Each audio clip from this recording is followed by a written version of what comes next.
Good morning, good afternoon, and good evening. So we are in week 9 and we are on chapter 7. So we're going to go ahead and get started. It's one of I say this on every chapter. I know. But I really like this one because as you're doing your advertisement project, you're going to go, oh, this makes so much sense. And every time you watch a TV show, you're going to see something and go, oh, product placement, or you're always going to see things now. And that's what I really like as we keep moving forward and why these chapters really matter. They start to get really exciting, and you really start to see things that maybe you didn't see before, or maybe you saw but didn't really know how to address it or how to name it. So again, I push hard for vocabulary because it's really important to really understand why we use these terms and how we're using them. Okay, so first and foremost, I'm going to go through really quick and let you know what our vocabulary words are. So previous, before, and other times that we've done, whether it was a quiz or like a response, I'm finding that some students, majority of you guys, are pulling vocabulary straight from the book, but it's not really what I'm looking for. I'm actually looking for the vocabulary words that I put in every lecture. And so for every time I see a vocabulary word that's not used from the lecture or the PowerPoint, I have to ask, are you really watching the lecture? Right? I don't know. So that being the case, as we move forward, make sure the vocabulary you're using, again, that's going to be in our PowerPoint. I spend a lot of time making these videos, so please just humor me, okay? All right, so vocabulary words, we have denotation, connotation, reification, we're going to talk about that, vagueness, ambiguity. By the way, those are not synonymous with each other. They're two totally different words. Double speak, euphemism, spin, jargon, gobbledygook, and romancing the product. Okay, so let's go ahead and keep on going. So the reason why I push so hard for vocabulary is because it's really important. Language is very powerful. It's very powerful. So, I can send an email out and say some pretty rotten things, or I can send an email out and say some pretty nice things. I could probably say the same thing, but it all depends on the ways in which that I am saying it, right? So, is it important? Of course. How and why is language important? One is we use language to tell people our feelings all the time, whether we're angry, whether we're happy, whether we're sad. We use language to communicate, all right? And most specifically, we use it to express our emotions, okay, and how we're feeling about something, whether we're opinionated on something, whether we don't know something. Either way, we're always using language to say a thing.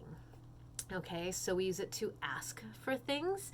We use words to say, may I, can I, is it okay, right? So the way in which we ask for things matter too.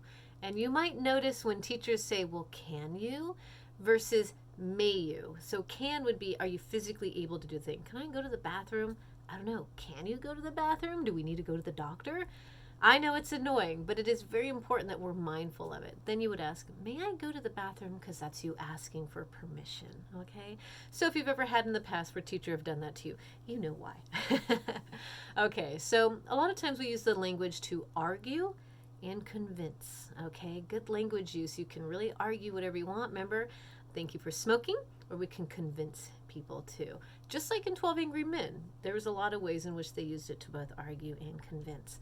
Also, we use language to clarify, and we use it to explain ourselves. So the reason why I'm here giving lecture is so that I can clarify things when we have confusions, or maybe you're sending me emails to ask me questions to try and figure out what it is that you need to know. All right, next. All right, how are we trained to use language? Yes, it is in a sense a training so that we understand how do we communicate. What are some proper ways in which we might communicate, or what are some improper ways of communicating? We're trained to understand either side. So we could again use it to ask questions or to not ask questions, because sometimes questions can be rude. If you're sitting at a dinner table, maybe asking what someone is getting paid at a job probably isn't appropriate. So that might be rude to ask that question. Or there's a lot of other questions, are you pregnant, or do you plan on having kids? Like, these are rude questions. We know not to ask them because, it's not really your business. You have no need to know unless it's like your spouse, right? Something. Okay. We use language to apologize because it's really important that we also let people know that, hey, look, I did something wrong and I'm sorry. And it makes a huge difference, okay? Using words to apologize. Especially when you do something terrible, you're like, oh, I'm so sorry. It matters. Apologies do matter. So do keep that in mind in the future. All right, so to say thank you, to be courteous, or to go through rituals like, may I present so and so? And you see that oftentimes at award ceremonies. Presidential inaugurations is very ceremonious, and that's the point. It's just it's intended to be very ceremonious, and just like award shows, we present, and we look forward to that. There's a comfort in that. Okay, so that's a those are ways in which we're kind of trained, and we actually appreciate these different ceremonies. Okay, also for good grammar. We train for good grammar, and it matters. Grammar does matter. Some people are like, I don't know, it's why do teachers pick on that? For understanding. If you ever had my English 2 class, I don't know if I did it last semester, but I walk through different ways in which grammar can really, really cause some miscommunication. So it's always important to have good grammar. And then also to be indirect. Sometimes too direct is too direct, and people don't like that. I don't know. I don't mind it. Just tell me the thing. But some people prefer a sort of an indirect way of kind of asking for something like, I want that cookie, rather than saying, well, I guess that would be right. I want that cookie. May I have that cookie? Are there any more cookies? Right? There are different ways in which we can ask for things. Okay? All right. So can people be lazy with language or take shortcuts? Absolutely. We do this all the time. For me, there's two different ways. Shortcuts aren't necessarily bad depending on the situation. Again, if you took my English 2 class, you'll understand. So laziness drives me nuts. And you'll see that in some of the essays. I might make a comment like, did you reread this? Sometimes we do, sometimes we don't. Sometimes we do, and we're so boggled we can't see our mistakes, and that happens to me all the time, so I get that. But laziness would be just a carelessness about using language, a carelessness about the way in which you say things or write things, and I don't care, whatever. That laziness, that's a little different. Sometimes when we take shortcuts, though, that's like sometimes the best way to do it. And I wouldn't say ever do that in an essay. I'm going to say don't be lazy or use shortcuts in an essay. You're probably not going to get very far in said essay. But sometimes we use it like cliches. Cliches are kind of lazy because we can't think of another way of saying it. And also, it's like shortcut to say the thing that we mean to say. Like, I work like a dog, I'll be honest, I don't know very many dogs that work. I know my cat doesn't do crap around the house, so I don't know if that's a good slang, a good cliche. But sometimes when we use cliches, again, laziness, we're like, I don't know, I can't think of anything. I don't know, I work like a dog. So funny enough, though, I love rap lyrics, and I know this sounds very weird. I love rap lyrics because a lot of times the rappers are using these ways of saying a thing that are so unique and so different. You're like, that is just out there, and I love that. There is a creativity to it that, to me, I'm like, I gotta admit, that was pretty cool. I would never have thought to put that sentence together in that way. So I don't know, I don't think rap is really lazy. I actually think it's pretty cool, mostly because it's a very unique way of saying a thing. Thoughts on that? So sometimes we use slang. There is a new slang word that my husband just told me. Hat? Is it hat? Y'all are sitting there going, she don't know nothing. I am not a TikToker. But I think it was hat or glove or something. And it was slang for, I can't even remember. Anyway, doesn't matter. So we have different ways in which we use slang that means something. Like for us, back in the day, sick. Dude, that was so sick. And nowadays, I don't know if y'all use that anymore. Maybe a little bit here and there. But sick was a big one. That was dope. I don't feel cool saying these words at all, so forgive me. Freaked out is considered a slang word. So think of all the different times in which we use slang to say a thing, okay? Sometimes we use shortcuts to, like, opt out of a situation, like, whatever. Sometimes I have an argument with my husband, and he's like, whatever. I'm like, don't whatever me, right? So, because he's out of the conversation now and he gets frustrated, so that's his way of going, whatever. All right. And then some people like to speak in cliches or spend very little time communicating honestly, right? And so that's why, as a teacher, you'll see I'll push against cliches. I don't know if I do that too often in this class, but sometimes I do, at least in my English too. Uh, just different ways that, trying to be more, how do I say this, more involved in your work, more honest. Honesty is usually what I'm looking for. So this class is a little bit different compared to my English too, but if you've had me before, you'll go, oh yeah, I remember that. Okay, so college, to be honest with you, is actually the last time people think analytically about work, unless it's a part of their job. I do it all day, every day. I hear words, I see words, and I think, oh, this is what it's trying to say. Like, that's my nature. I do it all the time. Weirdly, when I have communications with people, like, I get startled by certain things because I'm so aware of the ways in which people are talking. So that's, at least for me, I don't know if anyone else does that.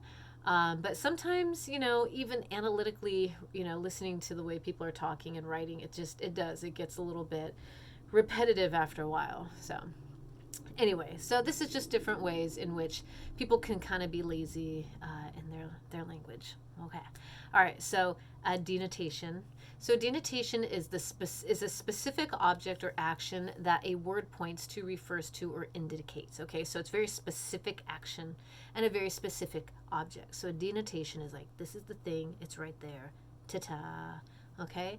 Now a connotation is different because a connotation is all the images, whether it's positive or negative or neutral or whatever, those are associated with a given denotation by an individual or a group. So let me kind of explain that. So the connotations of words include their emotional meanings. Okay, so some people might see the American flag, and though it's a flag, for some people they have, certain groups of people have a certain association with it. Whether my husband and I have our view on what American flag would be versus, maybe another group, religious, political, whatever. You know what I mean? So everyone has kind of their own view on what these things mean. So, concrete and abstract, as a quick statement of what that is. This clicker is concrete. It exists. I can lick it, taste it, smell it. It exists. That's what concrete is. Abstract would say, I love this clicker. Love is the abstract thing because love doesn't exist in a way that you can hold, taste, or touch. Okay. So I say this because both concrete and abstract words have connotations that are different for different people. So I actually am going to be doing a workshop for the magazine that we put out, or not magazine, what do you call it? For the Word Spring. It's a workshop that we're going to be doing. I'm actually talking about the way in which we use these connotations or denotations that create different feelings for people. And this is why when you write, it gets complicated. Because when I say love, what does that mean to you? For some people, getting like money is love, or getting hugs is love, or being complimented is love. I think there's a book out there called the different languages of love, or something like that. I forget. I never finished it. I'm honest about that one. But it's talking about how we all have different connotations of what love means. All right. So all words, everything, concrete or abstract words, they all have some kind of meaning. All right. So when we say the words hate, when we say beautiful, when we say cute, when we say old, when we say young, when we say pink, purple, blue, even colors have different connotations. So my green in my head is probably totally different than your green. If I said bird, you're like, flamingo? And I was like, no, canary. These different things have a different connotation. So anyway, this is why it's important that when we think of the denotation, which would be the clicker, versus the connotation, what the clicker actually makes us feel is different. Okay, and I say this because advertising, they do that on purpose. The sound of the ocean, or when you see a puppy dog, when you see certain faces that look angry, right? We have a connotation when we see things as well as when we hear things. Okay. All right. So The first thing to understand is there's a word means, okay, there's what a word means and how a word feels. So what a word means is the denotation, right? Now, how the word feels is totally different. Denotation and connotation. Think of this. I'm going to say these words and I want to see, do you have a feeling towards these? Because everyone has a different feeling. Fat, chunky, obese. Okay, some of you might have certain feelings towards this. You're like, ooh, chill with the words. All right. How about house, shack, or mansion? Okay. How about dog versus canine versus beast versus puppy? All right, I call all dogs puppies. I should probably stop because not all dogs are puppies. I guess I'd have to. I don't know. I think they're all puppies. I love dogs and cats. I like animals. Okay, so people use different connotations consciously. All right, different connotations consciously, different feelings. All right, so unconscious use can tell you how they feel. Okay, so an unconscious use of these words can actually tell you how somebody feels about something. All right, so an unconscious use of saying, I don't know. I was going to say love. That's kind of so abstract. It's really hard to explain it. But an unconscious use of a certain word, usually, they call it, what is it? A Freudian slip. You guys ever hear of a Freudian slip? Sometimes we use a word and they're like, oh, I know what that really means. That's kind of the idea of the unconscious use of a word that has a connotation to it. Okay. All right, so the same thing can be, the same thing can mean different things to different people. Like when I was talking about the word love, for every person, that word love means something totally, totally different. It depends on, maybe what they were feeling in that moment, what was happening. So when we think of the word Thanksgiving, everyone has a different feel about what that means. It depends on your understanding of history. Maybe it's your, relationship with family. Maybe it's you don't have either. And everyone has, there's always something in the middle, okay? Think about the word Washington Redskins, okay? So a lot of people, and I'm hoping more people, have a really funky feeling about that word, Redskins. All right. So the idea here is understanding like what the value of these words are, like how are they making us feel? Okay, is it good? Is it bad? Is it neutral, right down the middle? Some of you might go, oh, that means nothing to me. Well, it means something to other people. So it's always important when something does start to have an emotional connotation for people. It might be wise to look at that and go, oh, I never thought of it like that. As in saying, the value of conflict with this particular, Washington Redskins is the value conflict about language and how it divides people.